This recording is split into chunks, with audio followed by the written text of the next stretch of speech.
Welcome to the MORDORK podcast. You may not be able to simply walk into Mordor, but you can simply watch the MORDORKs. I'm one of your hosts, Carson. And I'm one of your other hosts, Aaron. Man, that intro gets better and better every time we do it. Same intro every time. If we get big enough, we should put it on a t-shirt, although that'll take up a lot of space. We'll have to use really small font. Yeah, just like, 12 font. Anyway, we just got back from seeing X-Men Apocalypse. And, the weather's really scary outside. Almost apocalyptic. Okay, it was kind of funny with me that was so bad. I literally just told him that joke a minute ago. With me, because I can actually see the weather. Mm-hmm. Just trust us, guys. It's really scary. I hate weather. I hate all weather. But, so we're going to be talking about our thoughts on X-Men Apocalypse right after the nerd first, news. And just to keep it short, because we have a lot of things to say about Apocalypse, we're going to just mention a few things that happened over the last week. Missing a lot of things, but whatever. First of all, apparently Michael Keaton is back in talks to be in Spider-Man Homecoming. I hope he's playing Batman in it. Yes, that would be awesome. So apparently a while ago it was said that he wasn't going to be in Spider-Man Homecoming, and now it seems like he's back in. He's having an on and off again relationship with the studio. Yeah, as have we all. Sony has just been a bit of a loose girl lately. Yeah. I don't know what that means. Yeah, I don't either. But are you excited to see Michael Keaton back? Probably as the Vulture, because that's what everyone is saying he's going to be. I actually think he might be a very good Vulture. I mean, it's kind of one of those. Is he that old and decrepit? That's one of the things is that I almost think that he's a little bit too young. Yeah, I know. Not quite. He's not like in that shape. Yeah, but he's in good shape. But then again, I think Michael Keaton is a decent actor. Is a really good actor. Actually, I won't say he's a past decent. Yeah. And so I think that he could probably lose himself in that role and kind of really take on the persona of Vulture. So I'd be interested to see it. It's one of those things where I'd have to see it to. The persona of a Vulture is a very difficult character to pull off. I mean, he's pulled off harder roles than that, so... It's true, he was Bruce Wayne once, and as we all know, that isn't too easy. Anyways... I couldn't do it. Well, I could. Anyways, so yeah, Michael Keaton is going to be in the MCU as probably the greatest MCU villain ever, but that's not really saying a lot. So, yeah. Wait, were you serious about the greatest MCU villain? You think Vulture is... on the same level as like Wilson Fisk and Loki? Absolutely. Vulture. 13 out of 5. Anyways. Interesting. Next, also in the MCU news, although kind of irrelevant, but it's one of the things that's been talked about lately, Mel Gibson apparently came forward in an interview to saying that he turned down the role of Odin in Marvel's Thor. How would that have worked out? I think Anthony Hopkins was the way to go, honestly. Yeah. I think it's one of those things where he may not have been the first choice, but he was the best choice. And I'm saying that in regards to Anthony Hopkins. Yeah. I mean, then again, we could have gotten like a Odin Braveheart speech. Yeah. It's news like that worries me when it comes to studios. It's like, how could you have gone to him before you went to Anthony Hopkins? It's like... I mean, weirder things have happened. I mean, they went to Sean Connery to be Gandalf before Ian McKellen. And I love Sean Connery, but Ian McKellen was Gandalf. I don't know. Just think there's some weird alternate universe out there where Mel Gibson is Thor. Where Mel Gibson is Odin and Sean Connery and Nick Cage are in Lord of the Rings. But both of those are true. It's a weird alternate universe where Nick Cage is in everything. I want to make that universe. Cageverse. Have I told you this idea? Yeah. Going off on a tangent. Oh, your idea of Nicholas Uncaged, a shot-for-shot remake of famous movies, but Nicolas Cage plays every part. Get on it, Hollywood, and I want my credit whenever you become billionaires. Yes, absolutely. I have to plug that idea on everything I do. Yeah, dude, get it done, guys. Anyway. Quit messing around with your Tetris movies and junk like that. Tetris. Speaking of that, Tetris is going to be made into a movie, and it's in a joint production with the Chinese government. There's a lot of money going towards this thing, too. Which is weird, because Tetris is actually a Russian game, did you know? It's weird, because Tetris is like one of the... worst video games to put a movie behind, in my opinion, because there's no plot, and it's like either.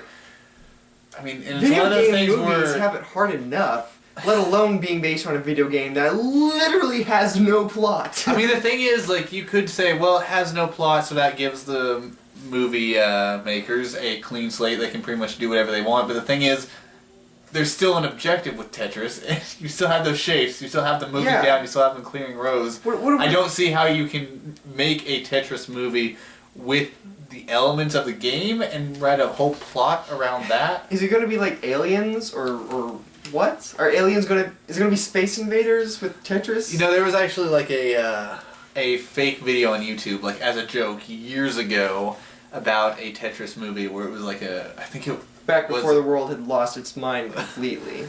I think it was a fake sporting event, like, you know, like it was like people piloting the Tetris blocks as they fall down. That's yeah. I think the same people also made like a fake Minesweeper movie trailer.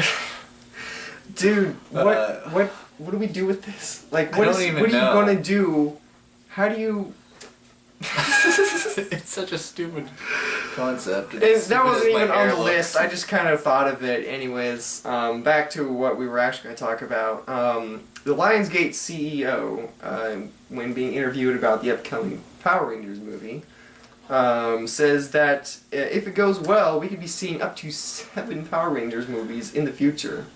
Okay, I love the MCU, but the thing is, it did help further this Hollywood obsession with series. Yes, and that everything now has to launch a franchise. I mean, actually, that was kind of how it was even before the MCU. Yeah. It's only multiplied it by 1 million. Well, it feels like now I'm seeing so many movies coming out saying, "Oh yeah, we're going to do 4 or 5 movies immediately, and they're going to be in the future, and they're going to be, you know, every year from now on." You know, the thing is, you can't do that. Make a good movie, and then if that works out, then go on. Unless it's like something specific where you don't have enough time, and so you have to stretch it out into multiple movies. Well, you gotta get those kids while they're you know, in their 20s and filmable.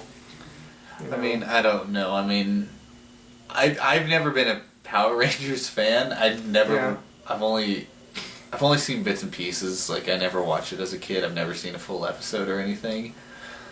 And so I'm not really a fan, but it's just like, from what I do know, it's just like, I find this darker, grittier reboot kind of misled. I know, it's like, they do this. I don't want to everything. offend anybody who like is really looking forward to it, but it's just like, I don't see how this can work. I loved the Power Rangers when I was a kid, and I'm not interested at all in this movie. Maybe it'll be good, and maybe kids now will like it. Like, little kids now will like little kids now seem to like the Teenage Mutant Ninja Turtles movie that came out, you know? Yeah, but the thing is, like, I don't know, I think Teenage Mutant Ninja Turtles they're not doing could be a little, like... They're not doing the full-on gritty, dark reboot like Transformers and G.I. Joe and Power Rangers is seeming to doing. And also, I feel like, I mean, the Teenage Mutant Ninja Turtle comics were kind of dark.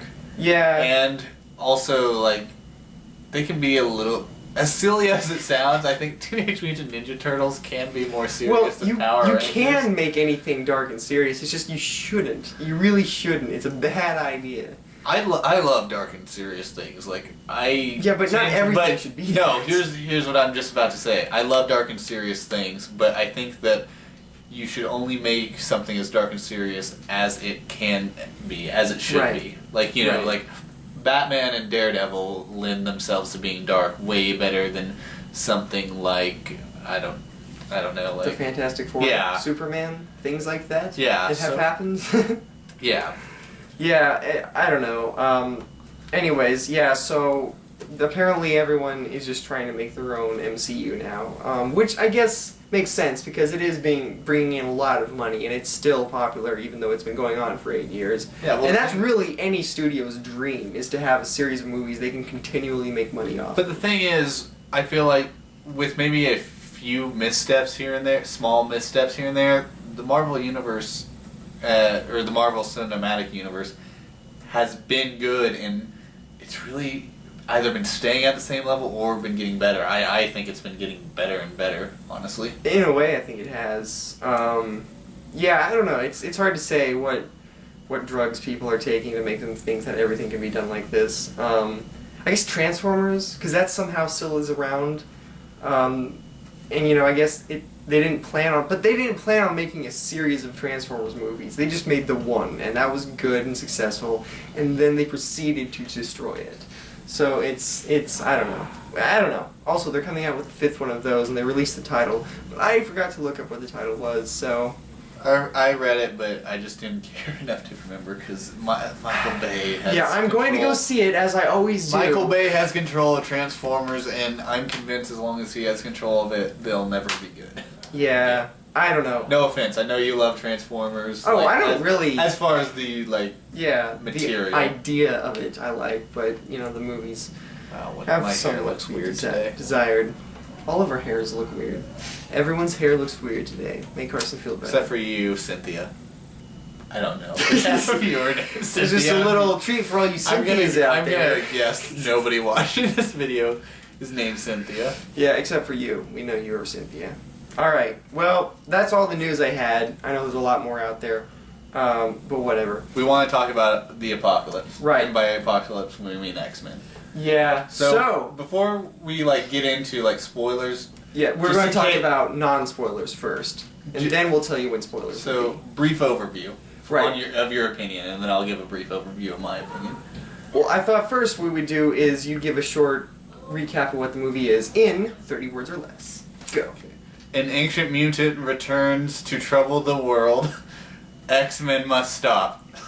Him. Perfect. Perfect. Under 30 words. Yeah. That's going to be how we recap movies from now on. Because it's the best way to do it. This is new to me. Yes. Alright, so, yeah. That's basically what the movie is. And as far as what we both thought of it, we don't really have a ranking system here, I give it green on a scale from purple to blue, and yes, I stole that from Conan. Good job, Conan. You inspired a genius over here. So, the only thing I'm probably going to use as a rating system when it comes to movies is either I'm going to go see it again, or I won't go see it again in theaters. Because I think that's probably the greatest accomplishment any movie can get, is if it's so good, it actually makes someone want to go see it again, Well, I see almost every movie if I like it twice. Right. Even if I if you like it. So if it's good, if you like it... At least twice. I've seen movies way more than twice. Exactly. But if it's good and if you like it, you're going to go see it again. If you didn't like it that much, you won't go see it again. So that's my rating system. Stop beating around the bush and tell us what you think. Okay. I'll let you go first. Alright. So, I like the X-Men. It's kind of a big deal. And I have a really spotty history with the X-Men movies. I like some of them, I don't like some of them, and the ones I do like, I kind of don't like that much, but I do. It's difficult. He's very close to the X-Men, so that makes him harder on the movies. Yes, it's like your favorite child. Because everyone has a favorite child. Let's not lie about this. You wanna be hard on your favorite child so that they'll do better things and go on and be the president. And I want the X-Men to be the president. So that's why I'm being tough on him. Anyways, this movie was not as good, I don't think, as Days of Future Past. The thing is, it was kind of the same, in my opinion. It just felt like an extension of Days of Future Past. It didn't feel like it was any better or any worse, it was just kind of the same. I still like these newer movies better than the first three, the original trilogy. I think they're getting closer to what I want to see from an X-Men movie, but they're just way too afraid to make the full jump. My favorite X-Men movie remains X-Men First Class, because I thought that was just I just liked how that felt. So this one didn't change my mind in any way, but yeah, that's really just all I can say. I would go see it again, though. That is my rating. I would go see it again, so I'm not saying it's bad. It's a good movie. So I'm giving it my rating of I would go see it again. Okay, just a little background. X-Men First Class is my second favorite X-Men movie. Days of Future Past is my favorite. This one, to me, it kind of falls in the middle. It doesn't really have that much wrong with it. I mean, I have a few things, but they're usually really small. But it just doesn't do that much extraordinary. It's just kind of good without really raising the bar. And the thing is that we have so many superhero movies and so many coming out each year for the foreseeable future that the market is very saturated with superhero movies. Some would say oversaturated. I'm not to that point. I love superhero movies, so yeah. I'm not tired of them, and I don't foresee myself becoming tired of them anytime soon. But the thing is, whenever there are that many movies out, you've got to do something special to distinguish yourself. You've either got to raise the bar or do something completely new. And I don't really feel like this movie did. I feel like... Yeah. And I feel like that's a shame, because I feel like if any X-Men movie should have raised the bar, it should have been Apocalypse. Because it's Apocalypse. I love Apocalypse as a villain. Literally the end of the world. I love him as a villain, and I feel like he is in-game material. Like, he is one of the biggest threats you can go up against. Yeah. And so I feel like... Apocalypse. It's in the name. So, guys. So it makes me want to go back on my rating, Carson. Sorry, I'm not... I liked this movie. I really did. I just thought that it should have raised the bar. Apocalypse, more than anybody, should have raised the bar. And it just kind of was a good movie, but it didn't do anything especially new or exciting. Or maybe I shouldn't say exciting. There were some parts that I really liked, but it just didn't do anything really new or different. And so we've seen most of this before. All right, guys, you heard it here first. I would go see it again, and green. Yes, I've already made plans to go see it again, I think. All right, nice. All right, so for those of you who haven't seen it, go watch it. That's what we're here to say. Do it. Do it now. And as far as everyone else who's already seen it, let's get into spoilers. Okay, so first of all, let's talk about the opening scene. What did you think? That was very cool. That was actually, I really liked it. We kind of get into Apocalypse, seeing him, already into his reign, Salvador. Exactly like Salvador. that. You do that wonderfully. Stop that. Just repeat the words over and over again while bowing. I sure couldn't do that. I don't know. But, yeah, it's nice Egyptian looking stuff. Like you would expect. It's fine. The opening scene was actually one of my favorites. I thought, I don't know, I just like seeing Apocalypse while he's already being worshipped and ruling, to kind of give a benchmark for where he was. I thought that it was cool to see people betraying him and calling him a false god, but then his followers just decimating them. Right. Yeah. It was kind of violent for a PG-13 movie. At the very end, where they're so their gruesome. Skin just rips off, and that one guy gets crumpled up like a can. I mean, that was my favorite. I liked it. But. Yeah, I would crumple up a guy and make it like a can if I could. Yeah, and then also, I liked the music during that scene. Yeah, the music. After this opening scene, it goes into the intro and it has the classic X-Men theme. And I forget how much that X-Men theme is really good. It's the X-Men theme that was in X-Men X2 and X-Men Days of Future Past. Yeah, it's really good. It's good. So, would you say it's better than the classic 1990s? Oh, come on. Nothing's better than that theme. Sorry. I almost got us off track. We gotta get to see where everybody is as of Days of Future Past, because this takes place in the 80s, so about 10 years after the last Exactly one. 10 years. Exactly. It actually says it's exactly 10 years. Alright. So I guess 10 years, and we see Magneto's got a home, he's got a family, we see Xavier, he's got a school, and a bunch of kids at the school. Basically, I think one thing that was pretty interesting here is that we see that Magneto is kind of come to terms with just being a normal guy and stuff. And I think he was probably one of the most...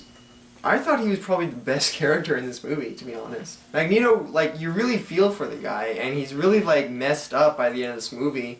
And he's gone through a lot, If we're talking about Magneto, I do have to say, I thought one thing that I thought was very interesting was the fact that the guys who come to his house to arrest him, he could have killed them at any time. Right, yeah. I mean, but he's actually saying, no, I'm going to go with you. Yeah. It's only whenever, because he doesn't want it coming back on his daughter and wife.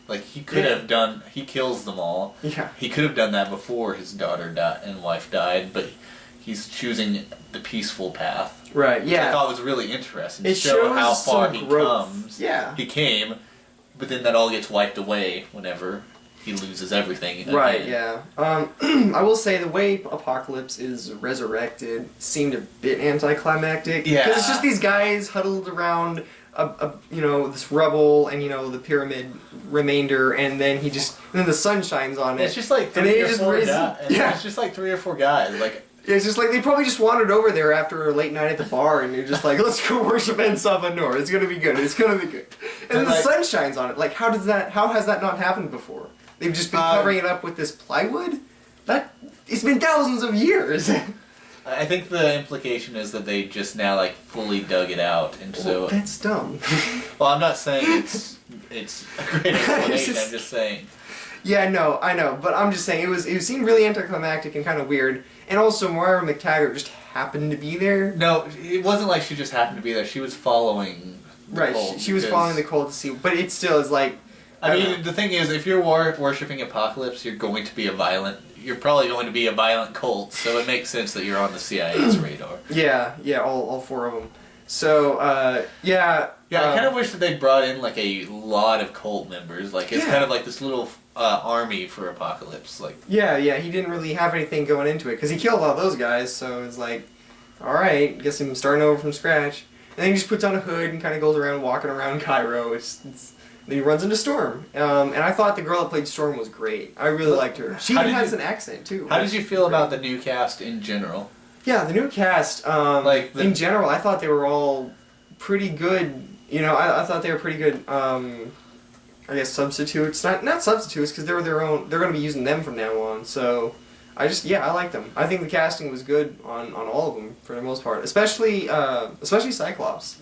Oddly enough, I thought he really fits the character, to be honest, because he doesn't start off, the big, confident leader that Cyclops always is. He's like just this scared kid who can't open his eyes without blowing things in front of him, like miles away. So, I thought he was good. Jean Grey, Nightcrawler, Storm, like I said, yeah. I can't wait to see more of them. I think they're going to be good. Yeah. I also like them. The only one that I had a little bit of a problem with was Jean Grey, and that has nothing to do with her acting ability. The fact is, she's on Game of Thrones. Oh, I did. I heard about that, yeah. I do not like her character on Game of Thrones. I just finished reading the first book in A Song of Ice and Fire, so I'm not very far into it. And I've only seen the first 2 episodes. Like, now I'm starting to watch Game of Thrones, but based solely on the first book, I do not like her character, so it's kind of like one of those things where I don't like the person you're playing, so that kind of transferred over. But I'm kidding. I actually did like her. Yeah, no, I thought they were all good. I was really surprised with Nightcrawler because he really, really fit the. I thought he was probably he was also very good. I love Nightcrawler. Yeah, I do. He's and his voice, his whole accent thing, and just the way he acts, I thought was really, really good.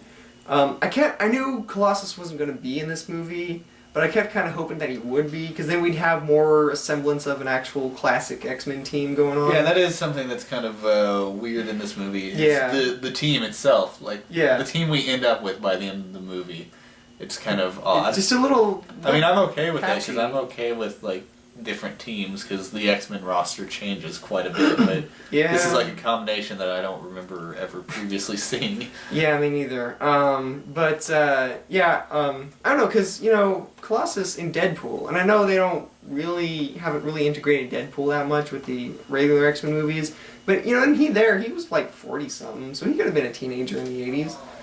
The thing is, this movie had a lot of characters in it. I don't feel like it would have benefited from adding another one. It just would have added another plot to juggle. Yeah, and there was a lot going on in this movie. It took its time setting up which some people might be upset with that. It takes its time and doesn't just it kind of starts with a small action scene, but then it goes a while without any action, and some people might be upset with that, but I'm okay with slow starts as long as they actually pay off and they're being used well, for character development or actually setting things up.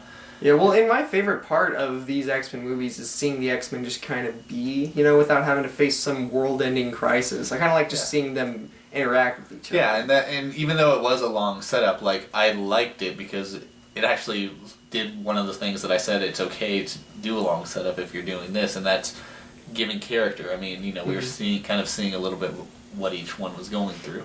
Yeah. And then we have the Four Horsemen. And basically Apocalypse goes and one by one starts picking out his horsemen who he's going to help or unlock their full potential, and then they're going to do his bidding. And the first one he comes across is Storm, who then helps lead him to Caliban, which was a nice little cameo there with him. And we find Psylocke. And Psylocke was pretty good too, I'd say. She wasn't really given... She didn't do a lot. a lot to do, but, what she did was good. I mean, Psylocke-y. I've never been a huge fan of Psylocke, mainly because I don't... Of all the X-Men, I probably know of her one of the least. Never really found out about her. And I know her history is kind of weird and patchy, because it's like she started off as Betsy Braddock, and then she becomes some other person, but it's actually her only in that body. Either way. Comics are weird. Yeah. And we don't even get her alter ego name in this movie at all. Yeah. But, It's one of those things where, for runtime, it probably will... Yeah. It really couldn't go into it. Yeah, that's true. But yeah, so we get Psylocke, and then we move on to Angel, who is also not doing a lot in this movie either. Yeah, I kind of feel like that was kind of a wasted opportunity. Cause, I don't know, Angel's fall in the past been been portrayed in really interesting ways. So. Except for that time in X-Men 3 when he jumped out a window and that was it. No, that, speaking of X-Men 3, there's actually one scene in particular I want to talk about. Oh, really? In regards to this? Yeah. Okay, yeah. The Return of the Jedi scene. There's a scene where where the teenage mutants are walking out of Return of the Jedi. And they're discussing Star Wars. Yeah. One of them, they're arguing whether Episode 4 or Episode 5 is better. Yeah. And then Jean Grey says, "Yeah, but we can all agree that the third one is the worst." I have three things. There were three things that came to my mind immediately as soon as she said that. Yeah. One was, hey, I think Return of the Jedi is the weakest of the original trilogy, but I still love it, so I know that people will argue against that, but we need to do an episode on Return of the Jedi someday. Mm-hmm. But anyway, 2, shot at X-Men The Last Stand. X-Men Last Stand, yeah. 3, was Bryan Singer aware that this was the weakest of the new one? Yeah. Because this is the third movie. See, that was the first thing I thought of. This is the third movie in this timeline, because we've got First Class and the Days of Future Past. Right, so whenever she says the third one is the worst, was Bryan Singer kind of saying, yeah, I know this one isn't as good as the first two, but we're using it to set up kind of this new timeline. Yeah, I don't know. There was another kind of fourth wall break moment where Xavier is talking to his students, and I forget exactly what he's reading, but it's basically talking about sweeping the old timeline away. Oh, I didn't catch that. That's cool. Yeah, so they weren't Deadpool, fourth wall breaks, but they were kind of nudge, nudge, wink, wink audience. Yeah. Probably should have winked whenever it winked. Speaking of Deadpool, were you just kind of hoping that he'd just have a little tiny cameo? I didn't expect him to have a cameo. I didn't either. I just was kind of hoping. So. But who did have a cameo in this? Wolverine did show up, because he has to show up in every X-Men movie. What did you think? That was Wolverine honestly is your favorite superhero, so right. Let you start with that. It was one of my favorite parts of the movie, just because they got to do his escape from Weapon X right this time. Because if you remember, in X-Men Origins Wolverine, they went through his whole origin where he was at Weapon X and he did escape, but it just didn't feel right, mainly because it sucked. But this time it was great. He had the helmet, he had the pants, he had the long hair and the faraway look in his eyes. He didn't say a word, which was awesome. And it was Hugh Jackman, because he's awesome. He just came back, he didn't say a thing, and he was just awesome. Is that the most brutal we've seen Wolverine? Yeah, there was so much killing. I couldn't believe it. This movie has a lot of bloodshed in it. I was kind of surprised just because it does still have the PG-13. Yeah, I know. I didn't think they'd try to go that far. Yeah. I mean, obviously there are a lot more violent movies out there. Well, yeah. Maybe even some PG-13 that are more violent, but it's just I was not expecting it to go that far. Yeah. Just for that reason alone, that was an awesome scene because we got to see his escape from Weapon X done perfectly, and I was happy with that. But let's back up a little bit and talk about the guy who stole the show in Days of Future Past. Oh, Quicksilver, yeah. He's back, and he has another really similar scene. Yeah, with another classic song in the background. I love the fact that they kept the classic song. Yeah. I love the choice of classic song in this one. Yeah, it works. It was still cool, but it was like, we've seen this before in Days of Future Past, so it's like... But it was really cool looking. So I'm kind of torn on the whole thing. Now I guess this kind of begs the question, are we going to have a Quicksilver slowdown scene in every X-Men movie now? I hope next time? I hope not, just because... Yeah, just kind of take away from it a bit. Maybe, or at least a slowdown scene in that manner, where there's a classic song in the background where it's kind of played for laughs a little bit, but also kind of cool. Yeah. And so, like, maybe like where have some scenes like the slowdown scene at the end where he's like beating up Apocalypse. Yeah. Like for a second, and it takes Apocalypse a little while to.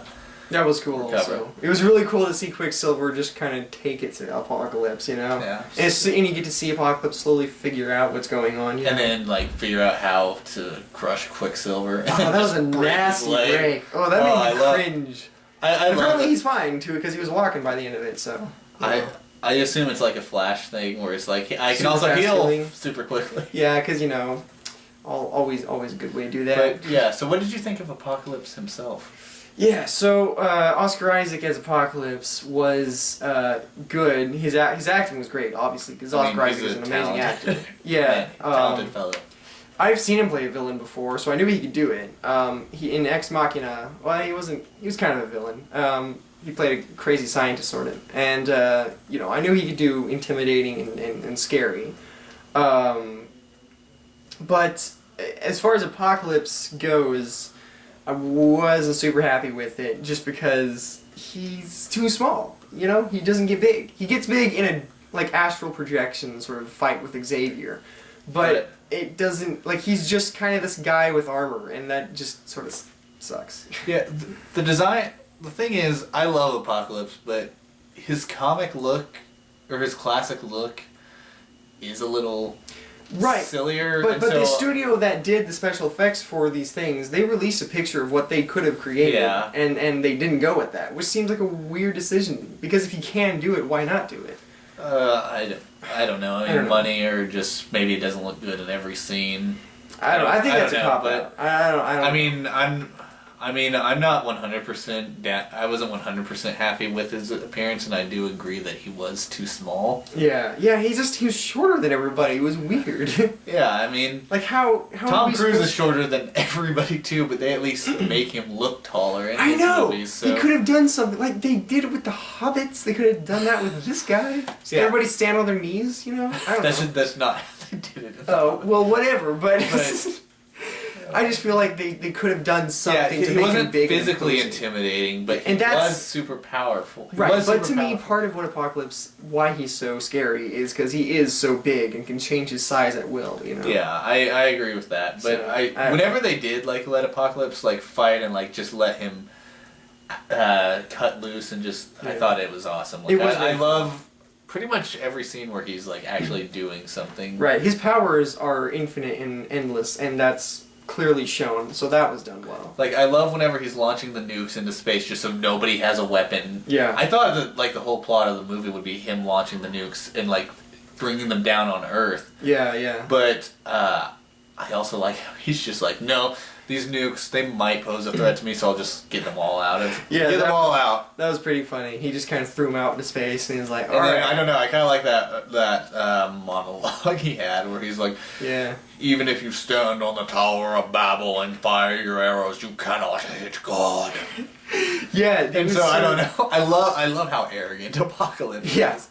Yeah. And the thing is, he has the power to back up his arrogance. I know. Yeah, he's a great villain, and that's kind of why this is kind of upsetting. Because it should be. He's such a great villain and such a huge threat that No, it should have raised the bar so much more, and it just kind of left it where it was. Yeah, like Days of Future, like I was saying, this just kind of felt like a continuation as far as feeling goes of Days of Future Past. When in reality, these should have been completely different stakes, you know. This should have been a much bigger deal, and it wasn't. So I don't know.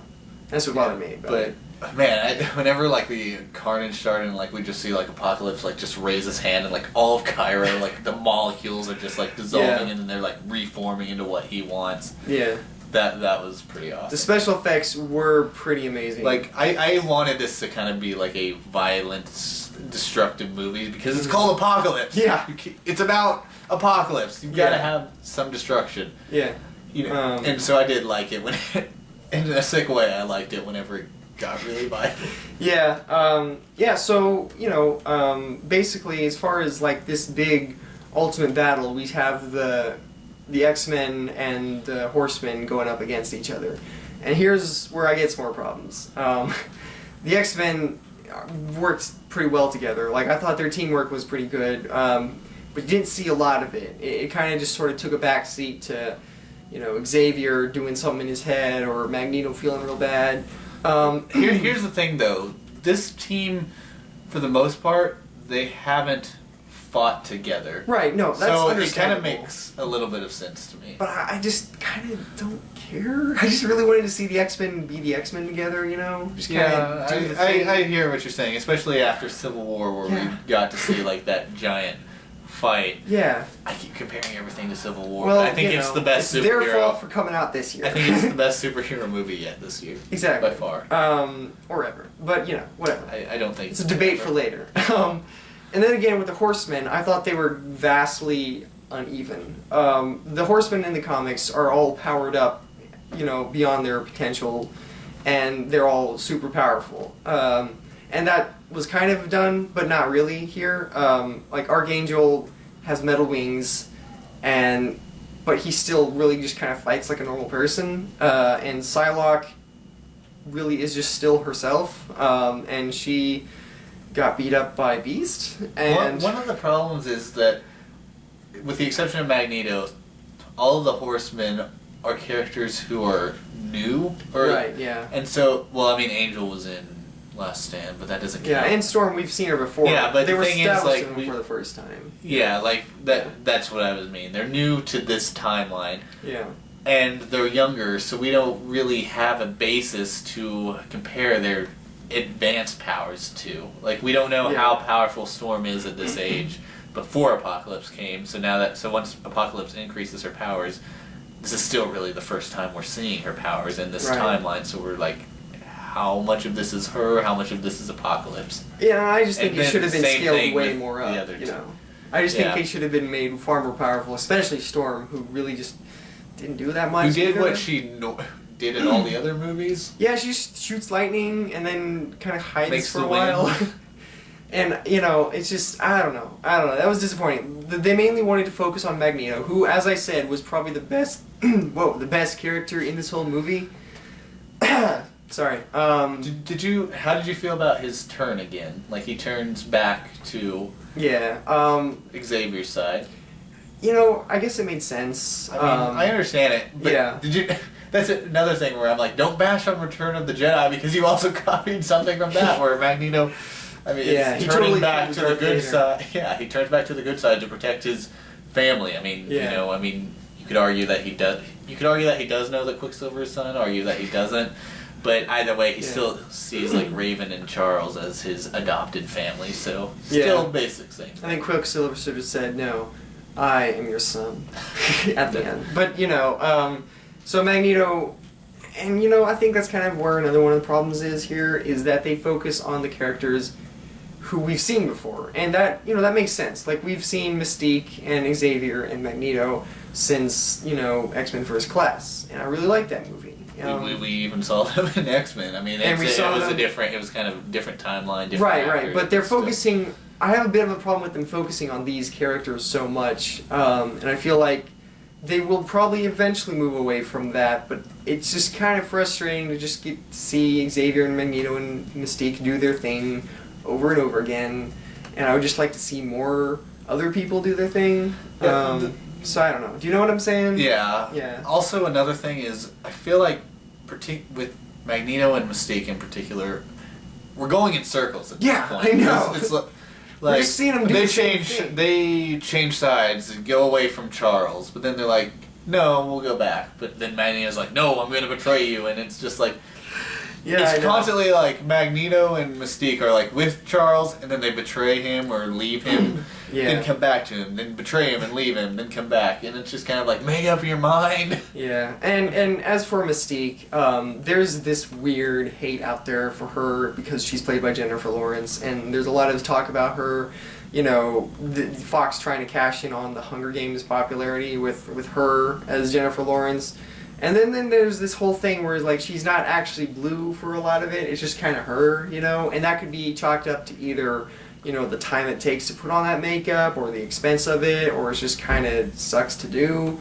Yeah, I mean they do the same thing with Beast. I mean, right? Beast is showing his. So I'm not jumping on the Jennifer Lawrence bandwagon hate bandwagon here, but I am really kind of tired of her at this point because she played a big role in both First Class and Days of Future Past, and Mystique is classically a very important character, but I just don't know how I feel about her leading the X-Men, which she has done in the comics. So it's not crazy, you know, it's not an insane idea. There's a precedent for it. Yeah, but I'm just kind of over her, and I hope that she takes, if she does come back for the next movie, which she might, I kind of hope that they kind of put her more on the back burner more. I hope it's kind of like a handing the reins to Scott to be the field leader. Yeah. As with, like I said, Magneto and Xavier, I hope they don't. I love those two guys, and they've been awesome. They will continue to be awesome, but I really don't want to see a whole movie focused on them again. The thing is, I love Magneto, and I love both actors who have played him in the movies. Yeah. But he's been in how many X-Men movies now? Just about every one. There's a reason why superheroes have multiple villains. Yeah. There's a reason why there are Batman movies without Joker. There are reasons why there have been Superman movies without Lex Luthor. Things kind of start to feel one. I mean, there's two. I mean, if you count Superman 3. Yeah. You should. I understand. Yeah. But it's like it starts to feel a bit stale, and you don't want that. And I feel like I said, we're kind of going in circles where Magneto's with Xavier, then he's not, then they team up, and then Magneto betrays him. And it's kind of like, I feel like he needs a rest. Like, you know, let him sit out a movie or two, and then bring him back and do something interesting with him. And hey, you can even have him be in the next movie. Just don't make him be like one of the main drama points. Like I said, he's shown perfectly in this movie, but now after 3 movies of him taking real front and center stage and being all confused, I'd really just rather him just kind of, you know, go away. And we love Michael Fassbender as him. Yeah, it's not him or the character, it's just we think there are a lot of other X-Men who deserve focus, and we don't want the series to grow stale. We want to keep doing new and interesting things. Yeah. Also, did you find it a little weird that, okay, I know that it's Apocalypse's plan and that he's manipulating Magneto whenever he's like at his weakest moment, and then he just like dumps like his other painful past memories on him. So he's really broken down Magneto and kind of gotten in his head. But still, Magneto caused a lot of destruction. Yeah. Even though we don't see a lot of death, we know a lot of people had to die doing that. So it's like, I understood his turn back to Charles' side, but it still felt weird where like after that and the battle was over, like he and Charles were back at the X-Mansion, we're just like all buddy again. I'm like, how many people died because of Magneto? Yeah, I know. That was a little weird. I mean, I know that you have mixed feelings, and you always have, about Magneto, but it's just kind of like, that was a little bit too buddy after what just happened. Those are you again, old friend. I don't know. But, you know, going back to what we were saying earlier, I think one of the main problems that I've had with all of the X-Men movies is that they found something really good, and then they just kind of repeat it over and over again until it just breaks down and just stops working. So, like, what I mean is, for the first X-Men movie, that worked for the time, and then they just kept doing it, and to a certain extent, they're still kind of just holding to the same sort of formula that they were then. And then with X-Men First Class, that was a great movie, but then they're just kind of focusing on those same characters and just kind of putting them through similar circumstances that ultimately get resolved at the end. And I just think that if they could just take the jump to make it out into the world and kind of branch out to something different, just a different formula, shake things up, I think it would be really good. But the thing is, I'm a little worried that we're not going to see that because Panda's Bryan Singer want to do a Dark Phoenix saga because he sets that up again. Which I mean, I guess I understand because he didn't get to do the third. He set it up in X-Men 2. Yeah.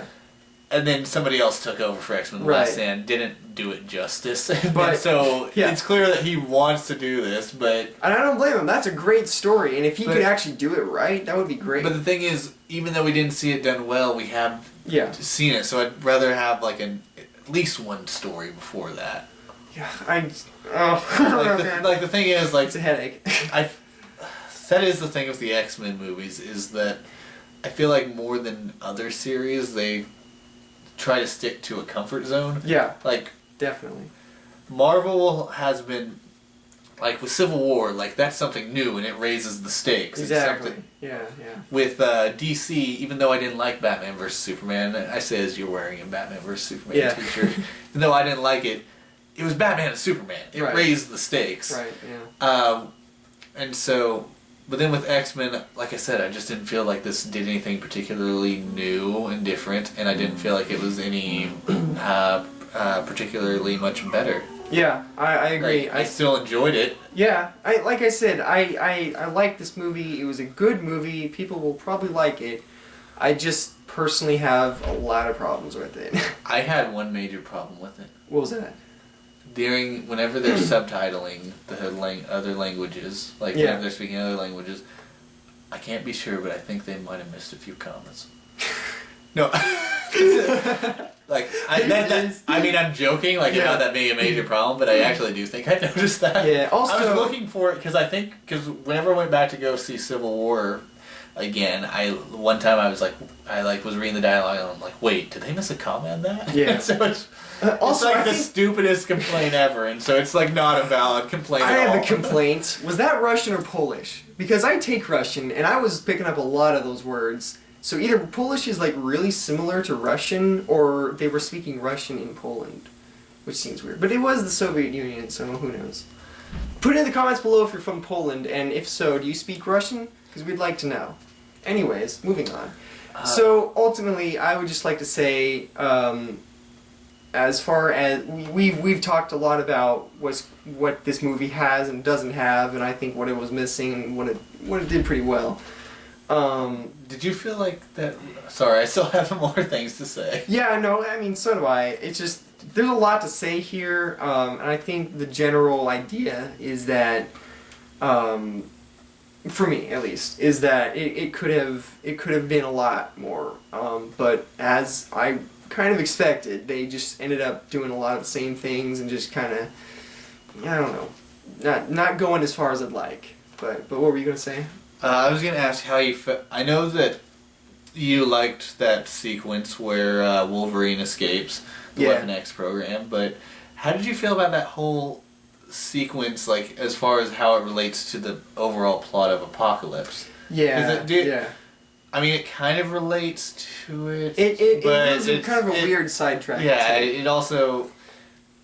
Yeah. And I don't know. Like I said, sometimes sidetracks can be fun and interesting in movies, and so I'm kind of torn on this one because. Yeah. Well, and I'm gonna come off like the biggest hypocrite here, but one thing the X-Men movies have done repeatedly, and like I just said, is I wish they wouldn't continue to do the same things over and over again, but they always have Wolverine in their movies, even if it's just for a little bit, and I'm going to sound like a hypocrite here, but I love that because I love Wolverine. But I kind of also see how that's kind of hurting the movie overall because it doesn't necessarily need to be. And for this particular point, it's probably the most, torn I've ever been because I did like that whole sequence. And really, I would like to have seen a whole movie there, with Stryker and Weapon X. But as far as what it had to do with Apocalypse, just kind of seemed to slow the team down. You know? Well, but that may have been the point. It may have been like it may have done to slow the team down in order to give Apocalypse time for his plans. Right, but they should have found another way to do that. I think. Yeah, there were better ways, but I also feel like there are worse ways to do it. So I mean, I don't know. I mean, I'm kind of torn about it myself. Little sidetrack myself. But also, it could have been setting up for something else, which we'll get to in a second. But were you also, I felt like it was something where the three students who sneak on, Scott, Jean, and Kurt, I feel like almost like they could have immediately rescued them before like the X-Men are put in like this containing cell where that stops them from escaping, and then Jean, Cyclops, and Nightcrawler rescue them with the little help from Wolverine. Yeah.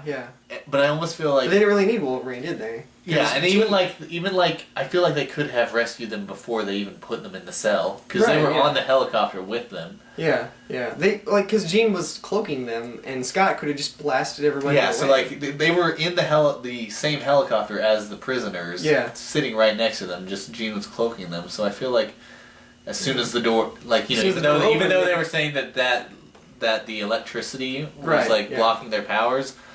As soon as they have to turn the electricity off to get the prisoners out, and as soon as they did that, then Jean, Scott, and Nightcrawler should have been able to save them. Yeah, they didn't skip over that whole part. But then we don't get Wolverine, we don't get the setup for another movie, and we don't get the black uniforms and the You kind of told me during the credits that you are still mad that they're not using the costumes from the comics. Well.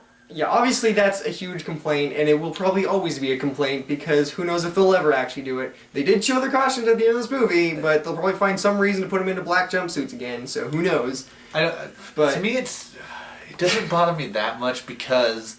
Yeah, well, it's obviously a small complaint. I love the X-Men, but their comics costumes... Most of them don't translate well. Like Batman's suit... I want some spandex, dang it! Like Batman's suit translates well to live action. Well, I mean, you can make anything... Spider-Man translates... I feel like... Superman? Come on. You can make anything translate to film. You can do it. But it has been done. Well, the thing is, are you... No, you're making excuses. Excuses. You're interrupting me. I just feel like some of them would translate well. Like, I feel like Scott's would translate well. I don't know. There are just some that just would look... They did Psylocke. Yeah, and even that looked kind of weird. But well, yeah. There are some that just I don't think would translate well. So I'm okay with them kind of homogenizing the uniforms a little bit, especially since back whenever this started, it wasn't so much X-Men trying to do X-Men. It was X-Men trying to do X-Men in the real world. Right. Yeah. Which I'm okay with as long as you do that well. If you want to take a comic concept and try to put it into the real world, as long as you do it well.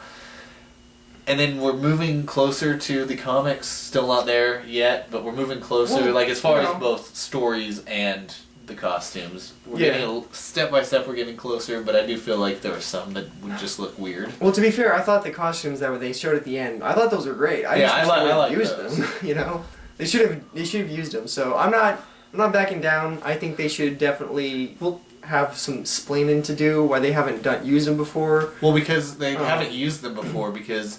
A lot of those characters weren't officially X-Men, and they hadn't officially reformed the X-Men yet, so they didn't have.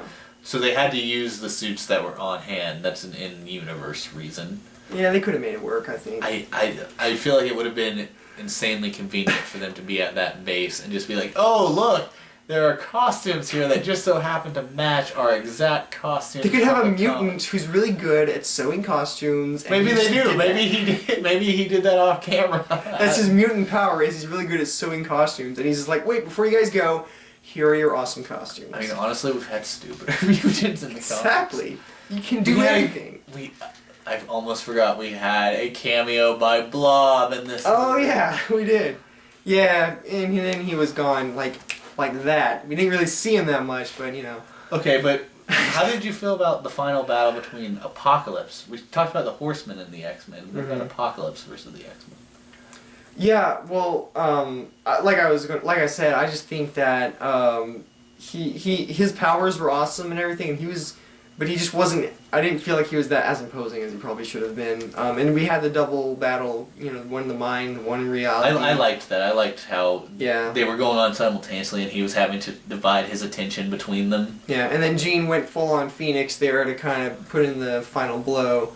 And then he just kind of gets blown away, sort of. I was kind of disappointed, because, like, he's, like, about to teleport out, and Beast is like, oh, he's about to escape, and then they, like, just increase their power and kill him.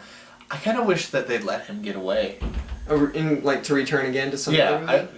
To return to a movie where he actually does raise the stakes. Because I love Apocalypse. Yeah. I've been waiting for Apocalypse to be in a movie for so long, and so I wanted him to be in that stake-raising X-Men movie. And how many times have I said some variation of raising the stakes in this video? We're a fan of stakes here, guys. I like mine medium rare. Yeah, but no, I thought the final battle. I thought that, and basically the whole way they kind of finished things for this movie.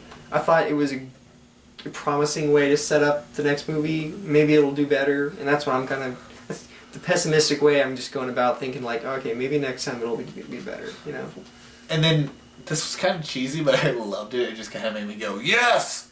It was whenever like Magneto joins the battle, and he like throws like the one girder, girder, in the ground, and it's like sticks in it slanted, and then he throws the other one, and it sticks in it slanted, and the girders form a giant X right in front of Apocalypse, and it's just like, he's so cheesy, but I love it. I thought that was kind of dumb, but yeah. It was dumb, but it was just like, yeah! It was like that. It was like we're the X-Men because we have an X. I don't know. It was cheesy, but it was kind of like, this is the type of cheesy I like. Okay, that's fair enough. But how did you? I thought it was interesting how Apocalypse was Apocalypse, but he was also in a lot of ways he was Shadow King in this movie. Shadow King? Yeah. Oh. Because he is the one who finds and manipulates Storm. Yeah. Shadow King did that. Yeah, that's true. And then Shadow King usually battles Xavier on the astral plane, and Apocalypse did it in this movie. Well, yeah, I mean, that was an interesting way to kind of incorporate a character they'll probably never use. Yeah, but, I've always wondered if they would ever use Shadow King. Yeah. I guess that this movie destroyed all hopes of that, but... Yeah, it did set up... Yeah, what about the last well, actually, thing? Before we talk about the thing that they actually set up, blatantly, was, at the beginning... Well, in the comics, Apocalypse is super powerful, but he also uses alien technology to augment his powers. And clearly they didn't go with that. Or did they? Because at the beginning... Or did they? That... ceremony they were performing to transfer his consciousness, it was powered by sunlight, but there was like a weird glowing and weird transfer of energy on the pyramid and on the table. Yeah. That I thought maybe could have been alien technology. And Bryan Singer said that they might start adding in celestial elements. He did, yeah. And so what if that's like a way to set that up to just to kind of introduce the idea of like technology like that, and then later it will be revealed that like there are aliens in the X-Men universe, and that would be an interesting way to kind of show that early on. But yeah, like it sets it up, and then just say they visited our planet one group visited our planet long ago, but they were killed by Apocalypse, and he took their technology or something. Just a little aside to kind of connect it to Apocalypse without having to make it super connected. That would be interesting. I'm interested to see if they actually do anything with that. It's something that they don't have to do, but it's just like I can kind of see them doing that. Yeah. If, at least setting it up just in case. Yeah. But so like we were gonna say, the end credit scene, Nick Fury walks out of the shadows and talks to Tony Stark and says, "I'd like to talk to you about the Avengers Initiative." And at that point, I was like, "Dude, they're doing the Avengers." Anyways. Yeah. Who did they set up? They set... Well, okay, I'll admit, at first I wasn't really sure where they were going with this. I didn't recognize the name Essex. But it's this guy who walks in, to the Weapon X place and gets a vial of Wolverine's blood. And, at first I'm like, well... The first thing I thought of was X-23. Like, are they setting up I thought X-23? That too. Because every time you see somebody's vial of blood in a movie, it always means they're going to be cloned. But that's not necessarily the case here, because we see him take it and put it next to a bunch of other weirdly colored vials of juices of some kind. Fluids, yeah, so I guess they get it from anywhere. But it was, yeah. But he closes the case and it says Essex, and I wasn't really sure what that meant, but as you reminded me, that would be Mr. Sinister. Which feels like a weird step back to me. Well, it's not going to raise the stakes any, probably. Or will it? But you know what, that kind of brings me to another point. I kind of want to see a smaller scale adventure. I don't want to see another thing where the world ends. I kind of just want to see a smaller X-Men adventure where we see the team work together and be cool. And I think Mr. Sinister is actually probably a good villain to do that with. Because he is imposing, and he does have a lot of things going on, and he is a very hard villain to kill. So I think but he's not going to, like, try to destroy the world like Apocalypse. So I think it is a step back as far as stakes go. But I think it's going to be, like, it's going to be a nice kind of breath of fresh air, I hope. Well, like, I have used the term raising the stakes a lot, but I also, earlier I said, raising the stakes or doing something different. Right, yeah. And so I'm not necessarily somebody who's like, the world has to be in danger every single time. They have to save the world every single time. No, I'm perfectly... Because we've seen a lot of that so far. I'm perfectly fine with just like a smaller scale thing. I just felt like a save the world thing was appropriate for an Apocalypse movie because... I mean, it's in the title. The whole world is being threatened. But I'm okay with a step back as long as they do something different and interesting to make it feel new and to distinguish it from the other movies. Yeah, I really hope that this is more of a smaller story, more self-contained, you know, not jumping all over the globe.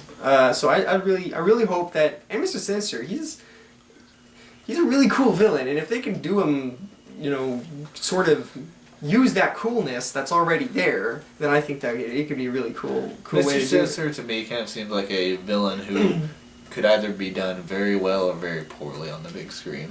Yeah, I mean, I don't know. They'll probably not, obviously they're not probably going to go full on comic book with him, because that seems to be a thing they can't really seem to bring themselves to do.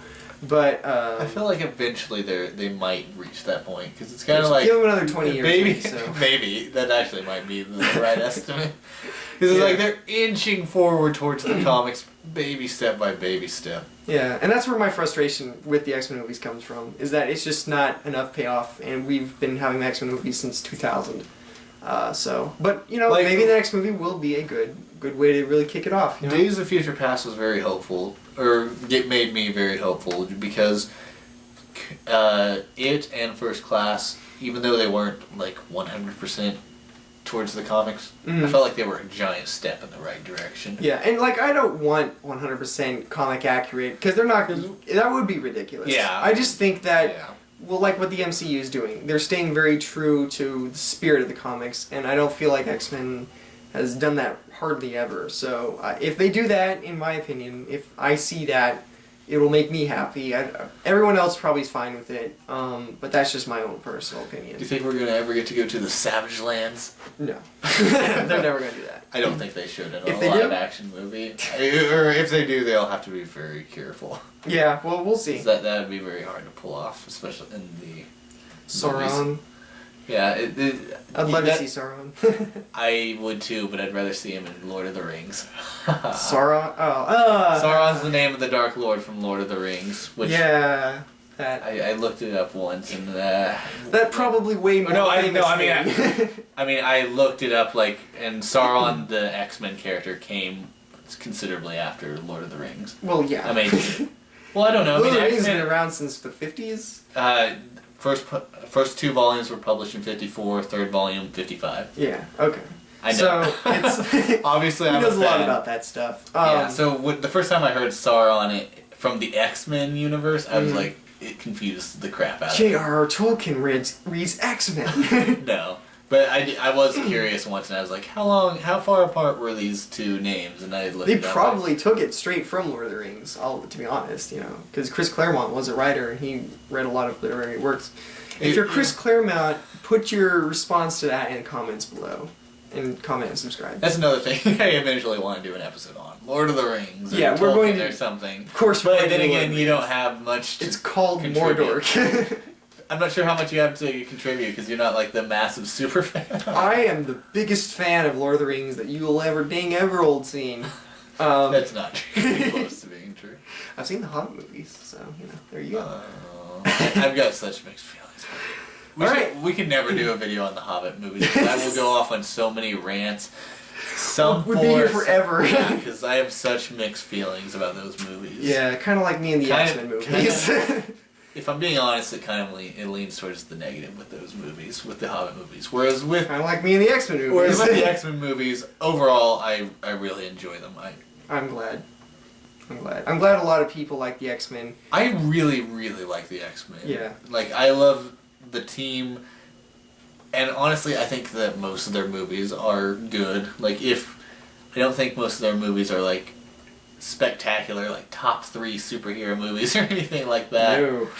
But I think most of their movies are good, and I enjoy them, and I enjoyed this one. I'm going to go back and see it. Mm-hmm. I would also... Even though I feel like we spent a lot of time, like, talking about the problems with this movie. Yeah, I don't want it to come off like we were bashing this movie, because we really haven't talked about a movie yet where we didn't like, because we never did a BVS review. Can you say you didn't like that while you were wearing a t-shirt?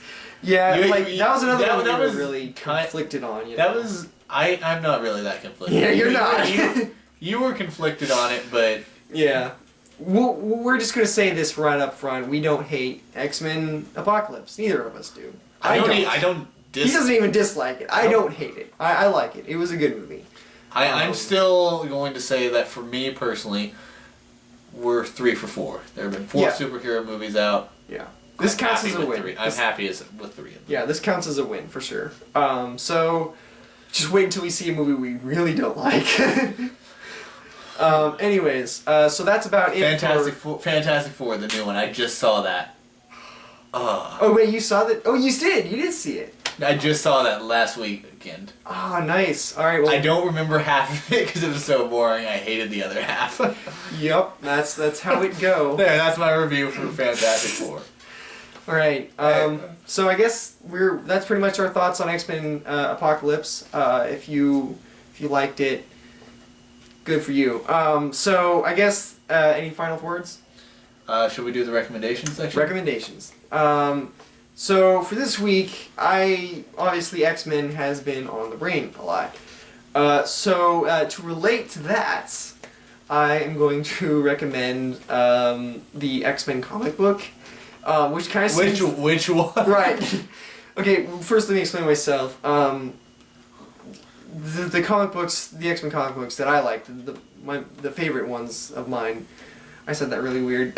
My favorite X-Men comics were the ones from like the 80s and the 90s that were written by Chris Claremont. Yes. Also, as a side sort of thing, I definitely recommend the cartoon. I haven't seen the cartoon in years. Yeah, did you ever watch X-Men Evolution? That was another... Yeah, I actually saw that when I was really young. The 1990s X-Men cartoon, X-Men Evolution, and Wolverine and the X-Men were all really good. The X-Men have had solid cartoons. I know. There's all of those you should go watch. But for the comic books, I recommend anything from like 1970 or anything from the 80s and the 90s just together, which in the 80s is kind of when this movie takes place, so you might be able to see that. Do you have a particular story arc that you might recommend? Because that's still really broad. Yeah. Well, like I said, just all of it's so good. Chris Claremont was an amazing writer, and he really, really made the X-Men what they are today. And I feel like he understood the characters better than anyone. I really like the storyline that kind of... I forgot what it's called, but they're in space, and... they're with the Starjammers for the first time, and they get kidnapped by the Brood, and like they have to like try not to turn into a Brood. And I like it a lot because Wolverine turns out to be one of the guys to really save the day because of his healing factor. He doesn't get turned into a Brood, so he just kind of, goes along. Alert. Yeah, whatever. I don't even need to read it now. So yeah, anything, like I said, 80s, 90s, Uncanny X-Men is great. Yeah, so that's my recommendation. My huge, expensive recommendation if you haven't read them all yet. Okay, it's summertime, and a few years ago, I don't remember how many years ago, watched something during the summer. Then the next year I watched it again and during the summer, and I eventually realized that I had started this unofficial tradition of watching it every summer. Oh yeah? So now I've made it official and just have said I'm watching this through every summer until I just get tired of watching it every summer. I love traditions. And I'm beginning this next week, so that's why it's on my mind. Mm-hmm. My recommendation is I'm going to cheat and kind of give two things, but they're related. Okay. Either watch Full Metal Alchemist or Full Metal Alchemist Brotherhood. It's my tradition to watch Brotherhood because I enjoy both series, but I personally think that Brotherhood is better. I've seen neither of them. Yeah, you can't. Yeah, I don't know. I've heard it's good. You know, I'm not a huge anime person, to be honest. I wasn't until I started watching the original Full Metal Alchemist. It wasn't the first anime that I'd seen. But it was your gateway drug. It was I've actually used the term gateway anime to describe Full Metal Alchemist and Full Metal Alchemist Brotherhood. Yeah. Because I had seen bits and pieces of anime, even some episodes, but I never really got into it until somebody recommended Full Metal Alchemist, and I watched it, and I got hooked and binged the series. Nice. And then shortly after that, they rebooted the series with Full Metal Alchemist Brotherhood, and I enjoyed that even more. You know, I'm glad you brought that up because I think we should do an anime episode soon. I think that'd be great. I've actually got somebody who's like, if you guys ever do an anime episode, let me get on there. Hey, welcome right on. Our mutual friend. Sure. Our mutual friend. Okay, yeah, sure. But yeah, I really in fact, guys, be looking forward to that. If you have suggestions of anime that you want us to talk about or me to actually watch, put in the comments below because I've seen some anime enough, I think, to be able to talk about. But we'll probably just pick some of the ones we really like and talk about them. Or even just some of the most popular or ones. Some of the most popular ones, whatever. There have been a couple of ones that gained popularity, and I kind of tried to get into them, and I couldn't. And then there are some that I've were popular, and I'm just and I tried to get into them, and I did. Yeah, works both ways. Yeah. So. Anime episode coming up. We should do that soon. Yeah. Sometime. Yeah. Or okay, so let's see. We've decided we need to do a Return of the Jedi episode, a Lord of the Rings episode, and an anime episode. Let's combine them all into one giant episode. 1 3-hour long episode. Yes. Then we can do an extended edition. Extended edition, yeah. Alright guys, well that's about it for us today. Next week we'll probably be over Skype because this guy's moving. Tomorrow. Moving right along. Down the road. I'm moving to bleep out where I'm moving to. I can't bleep out. I don't have that technology. It's way too far. Please.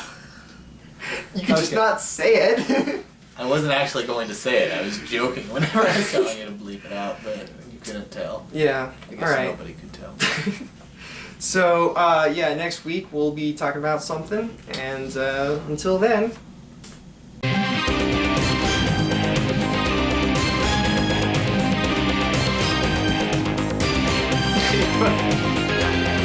See y'all later. Dang it! Come on,